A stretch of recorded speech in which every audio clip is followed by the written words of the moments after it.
यात्रा काळामध्ये जेजुरीमधील भंडाऱ्यामध्ये भेसळ होत असल्याचा आरोप माजी मुख्य विश्वस्त शिवराज झगडे यांनी केलाय।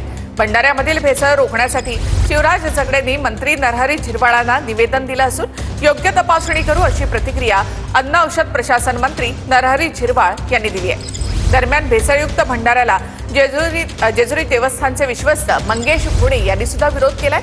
भंडाऱ्यामध्ये भेसळ होत असेल तर चौकशी व्हावी अशी मागणी त्यांनी केली आहे।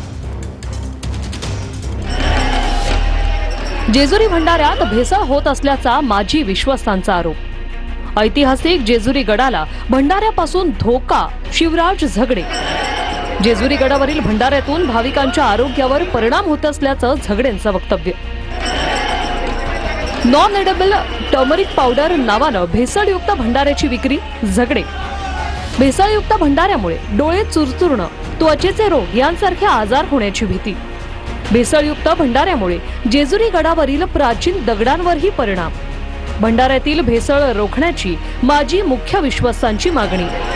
जेजुरीचे माजी हे आहेत काय विश्वस्त अध्यक्ष, त्यांचं असं म्हणणं होतं का त्यांनी हेरिटेजकडे ज्या वेळेला दगड तपासायला नेला त्यावेळेला दगडाची झीज आहे ती ह्या हळदीपासून होते, किंवा आपण त्याला फूड म्हणूनही गणलं जातं का आपण प्रत्येक डाळीत म्हणा भाजीत म्हणा हळद टाकतो, तर नेमकं काय आहे ते बघू आपण।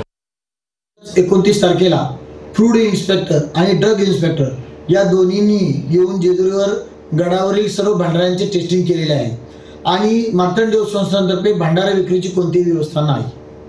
महत्त्वाचं म्हणजे जर भाविकांच्या आरोग्याशी जर काय खेळ होत असेल, गावकरी खांदेकरी जे भंडारामध्ये राहतात की यात्रा उत्सव पार पाडतात त्यांच्या आरोग्याबाबत जर काय गोष्ट होत असेल तर अन्न व नागरी प्रशासनाने लवकरात लवकर या भेसळयुक्त भंडारावर कारवाई करावी अशी मी देवसंस्थांतर्फे त्यांना विनंती करतो।